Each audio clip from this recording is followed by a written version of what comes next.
محمد بن عبداللہ پر نہیں گفتگو ہو رہی ہے، گفتگو ہو رہی ہے محمد رسول اللہ پر، گفتگو ہو رہی ہے محمد رسول اللہ پر۔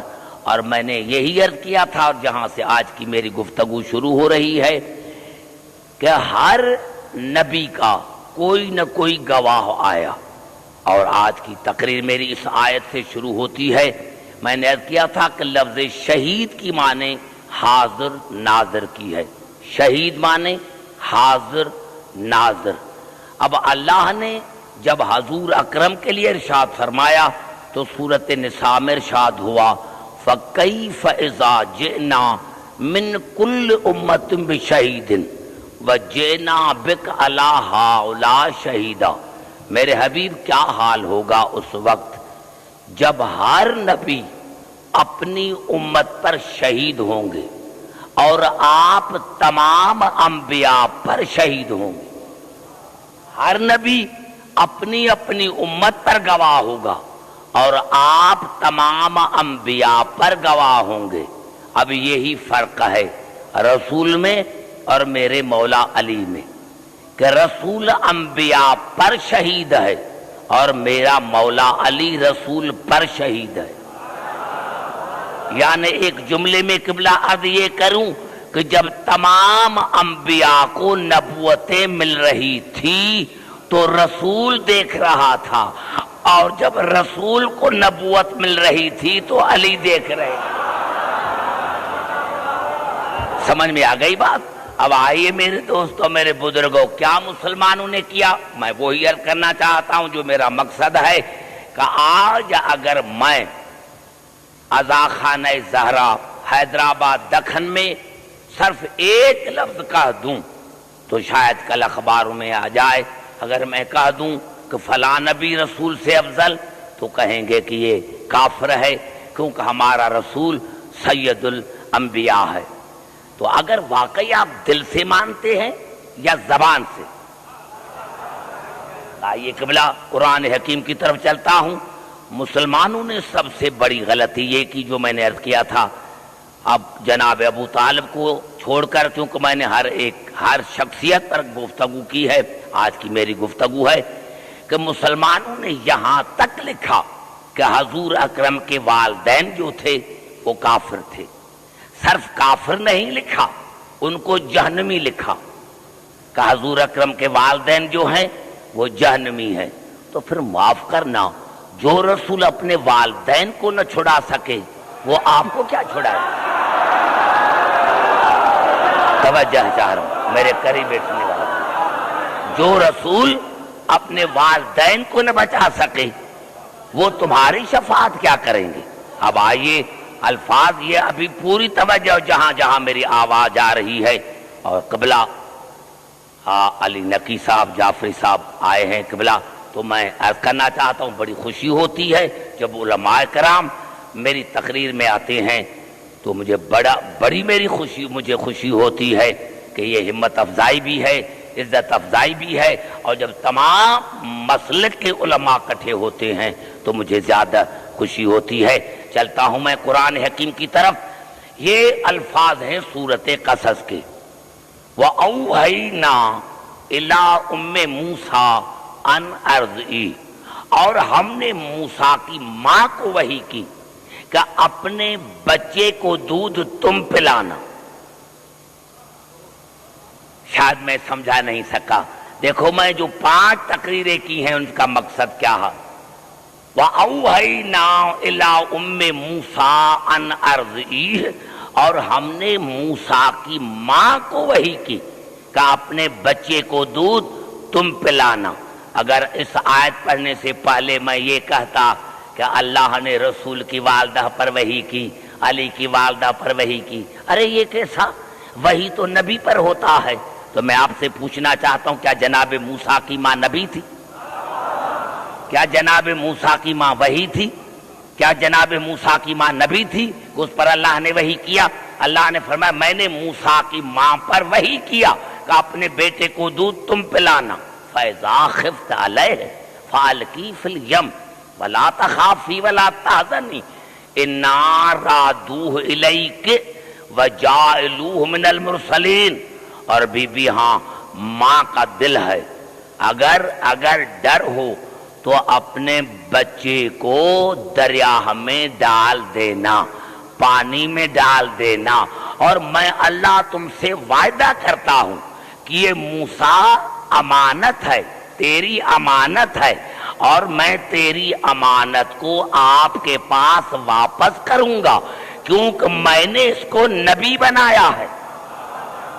آپ نے اندازہ لگایا، ایک چھوٹی آیت میں نے پڑھی کہ اللہ نے جناب موسیٰ کی ماں پر وحی کی کہ اپنے بیٹے کو دودھ تم پلانا، بڑی بات کر رہا ہوں حیدرآباد دکن میں، ہم نے موسیٰ کی ماں کو وحی کیا کہ اپنے بیٹے کو دودھ تم پلانا، اور اگر ڈر لگے تو اس کو تابوت میں بند کر کے پانی میں ڈال دینا، اور ڈرنا نہیں، حزن نہ کرنا، خوف نہ کرنا، یہ امانت ہے آپ کی ہمارے پاس، ہم اس کو تیری طرف واپس کریں گے، ہم نے اس کو رسول بنایا ہے، ہم نے اس کو رسول بنایا ہے۔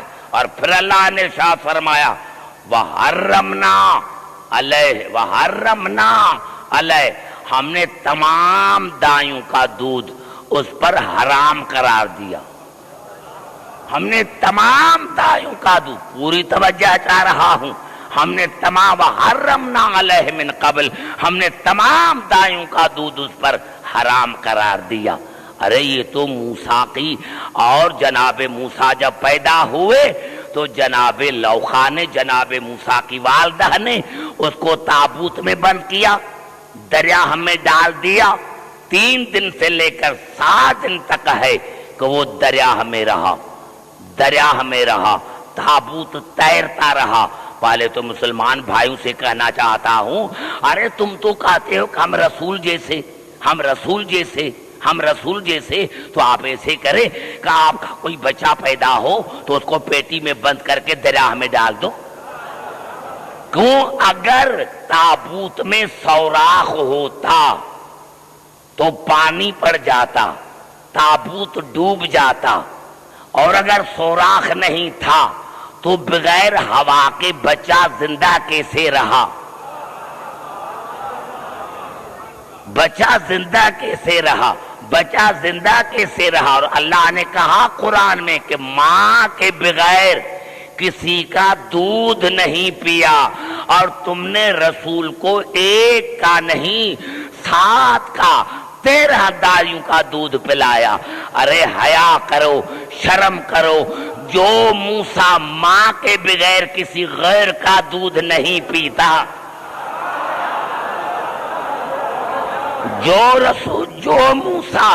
موسیٰ ماں کے بغیر کسی اور کا دودھ نہیں پیتا، وہ رسول کے لیے کہتے ہو فلاں کا دودھ پیا، فلاں کا دودھ پیا، فلاں کا دودھ پیا۔ ہم رسول کو، وہ رسول، ہم کتابوں والے رسول کو نہیں مانتے، ہم قرآن والے رسول کو مانتے، جو قرآن کا رسول ہے، جو قرآن کا رسول ہے، اس رسول کو مانتے ہیں۔ اور میرے دوستوں، میرے بزرگوں، جب یہی جناب موسیٰ فرعون کے گھر میں آئے، بچہ تھا، اب دیکھو اللہ نے کسی نے محبت سے کہا، یہ الفاظ ہیں سورت طٰہٰ کے۔ سورت طٰہٰ مکی سورت ہے، سورت قصص مکی سورت ہے۔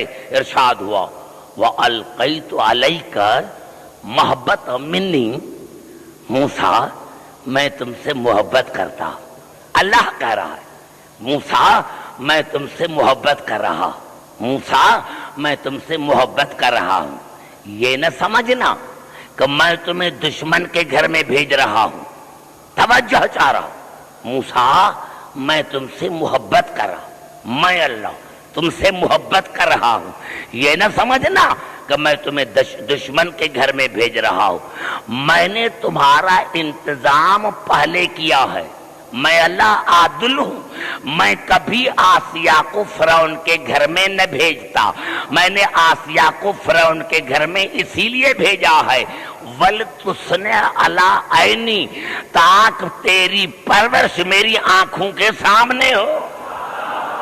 اب قبل اگر یہ جملہ سمجھ میں آ گیا ہے، اگر یہ جملہ سمجھ میں آ گیا ہے تو پھر رسول سمجھ میں آ جائے گا. پتا چلا ابھی وہ جملہ نہیں کہتا کیونکہ ممبر پر بیٹھا ہوں کہ اللہ نے جناب آسیہ کو فرعون سے بھی محفوظ رکھا. بھیجا کیوں تھا کہ یہاں میرا معصوم نبی آئے گا.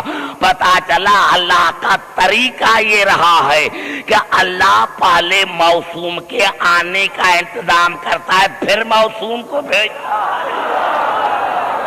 دیکھیں سمجھے میں نے کیا کہا ہے, سمجھنے کی کوشش کریں کہ میں نے کیا کہا ہے. ارے جو اللہ ابھی وہی جملات کر دوں, اگر کہہ دوں کہ جناب موسیٰ رسول سے افضل تو کل اخباروں میں آ جائے گا کہ عبدالحکیم سے بڑھ کر کوئی کافر نہیں. ارے تو پھر اگر واقعی رسول کو سید الانبیاء مانتے ہو تو سب سے پہلے رسول کے والدین کو موسیٰ کے والدین سے افضل ماننا پڑے گا. اور دوسری بات یہ ہے کہ اگر اللہ موسیٰ کے آنے سے پہلے اس کا انتظام کرتا ہے کہ آسیہ کو بھیجتا ہے تو جو آسیہ مومنہ ہے, کوئی مسلمان بتائے. آج تو کہتے ہیں بڑی بڑی باتیں, میں ان کو کہتا ہوں کیا کسی تاریخ میں بتاؤ, کسی تفسیر میں بتاؤ کہ جناب آسیہ جو رسول نے فرمایا کہ 4 عورتیں نساء العالمین ہیں, یہ تو فرعون کی بیوی تھی. کسی کتاب میں دکھاؤ نماز پڑھی تھی, روزہ رکھا تھا, کام کیا کیا تھا؟ نبی کی پرورش کی تھی. آسیہ نے بچوں کو قربان نہیں کیا تھا. ارے جو آسیہ موسیٰ کی پرورش کرے وہ تو نساء العالمین ہے, تو جو ابو طالب پرورش کے ساتھ بچوں کو قربان کر دے. نعرہ حیدری. سمجھ میں آ گئی بات قبلہ؟ میں نے عرض کیا کہ جب تمہارے سمجھ میں موسیٰ ہی نہیں آیا تو تمہاری سمجھ میں رسول کیسے آئے گا؟ پہلے موسیٰ کو سمجھو, آدم کو سمجھو, ابراہیم کو سمجھو, نوح کو سمجھو. جب تمہاری وہی سمجھ, اب میں تمام آپ حضرات سے ایک سوال پوچھنا چاہتا ہوں. سوال یہ ہے, شعیب ابو طالب میں رسول کیا کرتا تھا؟ علی کو سلاتا تھا رسول کے بستر پر اور رسول کو سلاتا تھا علی کے بستر پر. آپ مجھے کوئی سائنسدان سمجھائے, آپ حضرات مجھے سمجھائیں. شعیب ابو طالب میں رسول کی عمر کیا تھی؟ 45 برس. علی کی عمر کیا تھی؟ 15 برس. تو یہ کافر اندھے ہو گئے تھے؟ یہ بچہ, یہ بڑا جملہ میں نے کہا ہے پھر جو میرے قریب بیٹھے ہیں. شعیب ابو طالب میں جناب رسول کی عمر ہے 45 برس, علی کی عمر ہے 15 برس. بچہ تھا تو کیا کافر اندھے ہو گئے تھے؟ ان کو اتنی تمیز نہیں تھی کہ یہ بچہ ہے وہ رسول ہے. تو پھر یہ جناب ابو طالب کیا کرتے تھے کہ 45 برس کے نوجوان کو سلاتے تھے 15 برس کے بچے کے بستر پر, اور 15 برس کے بچے کو سلاتا تھا رسول کے بستر پر. اب دو باتوں میں سے ایک بات ماننا پڑے گی. یا تو کہو کہ یہ واقعہ غلط ہے, اگر تم نے واقعہ غلط کہا تو پھر قرآن سے ہاتھ اٹھانا پڑے گا. یا تو ماننا پڑے گا کہ جب نبوت امامت کے بستر پر آتی ہے تو امام لگتا ہے, اور جب امامت نبی کے بستر پر آتی ہے تو نبوت سمجھ میں آتی ہے. تو یہ جناب آئیے قبلہ ایک مثال دینا چاہتا ہوں. یہ الفاظ ہیں قرآن کے, سمجھنے کی کوشش کریں. یہ الفاظ ہیں سورۃ ہود کے. ارشاد ہو رہا ہے وَصْنَعِ الْفُلْكَ بِأَعْيُنِنَا وَوَحْيِنَا وَلَا تُخَاطِبْنِي فِي الَّذِينَ ظَلَمُوا إِنَّهُمْ مُغْرَقُونَ. میرے نو کشتی بنا, میری نگرانی, میرے آنکھوں کے سامنے میری نگرانی میں کشتی بنا, وحی کے مطابق میرے حکم کے مطابق کشتی بنا. کشتی بناؤ میری نگرانی میں، میری آنکھوں کے سامنے کشتی بناؤ، وہی کے مطابق بناؤ. ولا تخاطبنی فی الذین ظلموا انہم مغرقون. لیکن ایک بات یاد رکھنا، جو کشتی کے مخالف ہوں ان کے بارے میں مجھے سفارش نہ کرنا. بڑا جملہ پھر کھا گئے میرے قریب بیٹھنے والے. یہ قرآن کی آیتیں ہیں، کوئی حدیث تو نہیں ہے.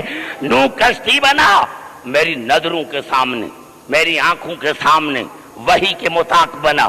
لیکن ایک بات نو یاد رکھ، تو صاحب شریعت ہے، اولو العزم پیغمبر ہے، لیکن ایک بات یاد رکھنا، وَلَا تُخَاطِبْنِي فِي الَّذِينَ ظَلَمُوا إِنَّهُمْ مُغْرَقُونَ. جو کشتی کے دشمن ہوں ان کے بارے میں مجھے سفارش نہ کرنا. اگر تو نے سفارش بھی کی تو میں ان کو غرق کر دوں گا. بڑا جملہ ہے سمجھنے کے لیے. نوح کشتی بنا، کشتی بنا، کشتی بنا میری آنکھوں کے سامنے، نظروں کے سامنے. اور یاد رکھنا، جو کشتی کے دشمن ہیں ان کے بارے میں مجھے سفارش نہ کرنا، میں ان کو غرق کر دوں گا، میں ان کو غرق کر دوں گا، میں ان کو غرق کر دوں گا. اور یہ ایسی حدیث ہے، علماء کرام بیٹھے ہیں، سر پر کوئی مسلمان قرآن کہے کہ یہ حدیث صحیح نہیں ہے، یہ ضعیف ہے، تو میں خطاب چھوڑ دوں گا. رسول نے بھی فرمایا مسلو اہل بیتی کا مسئلے سفینت نوح فمن رکبہا نجا ومن تخلف عنہا غرق وہوا. میری اہل بیت کی مسل بھی کشتی نوح کی طرح ہے، جو سوار ہوا، جو سوار ہوا وہ نجات پا گیا، اور جس نے چھوڑا وہ ہلاک بھی ہو گیا، غرق بھی ہو گیا، گمراہ بھی ہو گیا. اور مسلمان بھائی بتاؤ، مسلمان بھائی بتاؤ، ارے بیٹے سے زیادہ کوئی صحابی ہو سکتا ہے؟ بیوی سے زیادہ کوئی صحابن ہو سکتی ہے؟ اللہ نے کہا جو کشتی کے بارے میں، کشتی کے بارے میں نہیں. ایک جملہ 2 منٹ سسپینس میں رکھنا چاہتا ہوں، 2 منٹ سسپینس میں رکھنا چاہتا ہوں. یہ الفاظ ہیں سورۃ عنکبوت کے، وَأَنْجَيْنَاهُ وَأَصْحَابَ السَّفِينَةِ. ہم نے نوح کو نجات دی اور کشتی کے صحابوں کو، نوح کے صحابوں کو نہیں. بڑا جملہ پھر کھا گئے. اب اس سے زیادہ قبلہ میں کیا کہنا چاہتا ہوں، یہ سورۃ عنکبوت کی آیت ہے، فَأَنْجَيْنَاهُ وَأَصْحَابَ السَّفِينَةِ وَجَعَلْنَاهَا آیَةً لِلْعَالَمِينَ. ہم نے نوح کو نجات دی اور جو کشتی کے صحابی تھے، کشتی کے، نبی کے نہیں. اللہ نے فرمایا میرا تعلق نوح سے نہیں، کشتی سے ہے، کشتی سے ہے. جو کشتی کے صحابی تھے ہم نے اس کو بچایا، اور ہم نے عالمین کے لیے کشتی کو آیت قرار دیا، دلیل قرار دیا. اب صحابی بیوی سے زیادہ کوئی صحابی نہیں. وہ بیوی والے سے پوچھو، ارے بیٹے سے زیادہ کوئی بڑا صحابی نہیں. غلطی کیا تھی کہ کشتی کے دشمن تھے، کشتی کے دشمن تھے. اور اللہ نے فرمایا نو نو نو ایک بات یاد رکھنا، جو کشتی کا دشمن ہو اس کے بارے میں مجھے سفارش نہ کرنا، میں ان کو غرق کر دوں گا. پہلے تو مسلمان بھائی بتائیں، ارے کشتی ہے کھجور کی بنی ہوئی ہے، کوئی مسلمان کہے کس کشتی میں عیب تھا، یہ عیب تھا، یہ عیب تھا، تو میں خطابہ چھوڑ دوں، مذہب چھوڑ دوں؟ کہے گا کہ نہیں، کیونکہ اللہ کے ارادے سے بنی ہے، اس میں عیب نہیں ہے. ارے جو لکڑی کی کشتی ہے اس میں تو عیب نہیں ہے، تو پھر اہل بیت کہاں، نوح کی کشتی کہاں؟ وہ کشتی کھجور کی بنی ہوئی، یہ کشتی نور کی بنی ہوئی.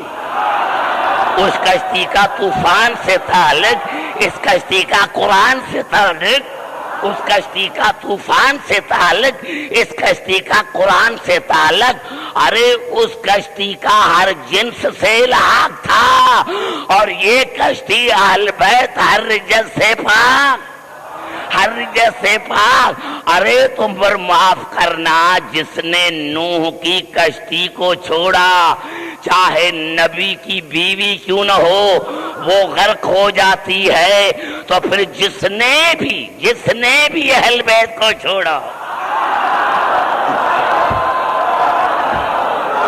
نعرہ حیدری۔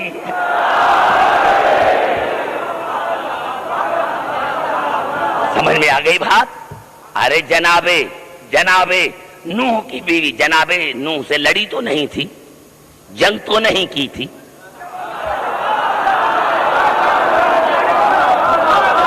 سمجھ میں آ رہی ہے بات میرے دوستو؟ تو جناب نوح کی کشتی تو ہر عیب سے پاک ہے جو کھجور کی بنی ہوئی تھی، اور تم رسول کے اہل بیت سے عیب نکالتے ہو، یہ عیب تھا، یہ عیب تھا، یہ عیب تھا۔ آئیے چلتا ہوں ایک حدیث پڑھ کر پھر قرآن حکیم کی طرف آتا ہوں۔ گھبرائے نہیں میرے بھائی، گھبرائے نہیں کہ بلا ایک حدیث ہے، یہ میں کبھی نہ پڑھتا ہوں، لیکن متعدد مقامات پر بخاری شریف میں آئی ہے، متعدد مقامات بخاری شریف میں آئی ہے۔ وہ حدیث ہے جب رسول نے خیبر میں پڑھی تھی، خیبر میں رسول نے پڑھی تھی، کیا آپ کہا تھا لَأُوتِيُنَّ الرَّايَةَ غَدًّا رَجُلًا يُحِبُّ اللَّهَ وَرَسُولَهُ وَيُحِبُّهُ اللَّهُ وَرَسُولُهُ كَرَّارًا غَيْرَ فَرَارٍ لَا يَرْجِعُ حَتَّى يَفْتَحَ اللَّهُ عَلَى يَدَيْهِ۔ کل ضرور علم دوں گا، کل میں رسول ضرور علم دوں گا مرد کو جو قرار ہوگا، ہر فرار کا غیر ہوگا، اللہ اور اس کے رسول کا محبوب ہوگا، اور وہ اللہ اور رسول سے وہ بھی محبت کرتا ہوگا۔ کل میں قبلہ حیران ہوں، قرآن شاہد ہے، سورۃ انفال شاہد ہے کہ ہر جنگ میں رسول نے ہر سپاہی کو، ہر صحابی کو اتنا حصہ دیا، یکساں حصہ دیا، برابر حصہ دیا، جو لڑتا تھا اس کو بھی وہی، جو نہیں لڑتا تھا اس کو بھی وہی، جو لڑتا تھا اس کو بھی وہی، اور جو نہیں لڑتا تھا اس کو بھی اتنا حصہ۔ جنگ خیبر واحد جنگ ہے جس میں رسول نے علی کو دگنا حصہ دیا۔ ابھی ایک بلا میرا بڑا جملہ آپ حیدرآباد دکن والے کھا گئے ہیں، مجھے ریپیٹیشن کی ضرورت نہ پڑتی، لیکن پڑ گئی ہے تو اب میں کیا کروں۔ میں نے کہا ہر جنگ میں رسول نے ہر صحابی کو یکساں حصہ دیا، لیکن خیبر میں علی کو دگنا حصہ دیا، اور جب صحابہ کرام نے پوچھا یا رسول اللہ کیوں، تو کہا میں نے پہلے ہی کہا تھا کہ کل علم دوں گا مرد کو، اور مرد کو عورت کے حصے میں دگنا ملتا ہے۔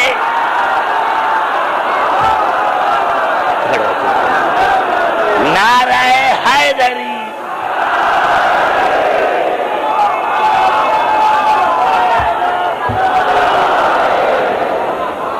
سمجھ میں آ گئی بات میرے دوستوں، میرے بزرگوں؟ میں نے عرض کیا آئیے ایک آیت پڑھ کر پھر چلتا ہوں قرآن حکیم کی طرف۔ میرے دوستوں، میرے بزرگوں، یہ حدیث ہے سیرت حلبیہ کی،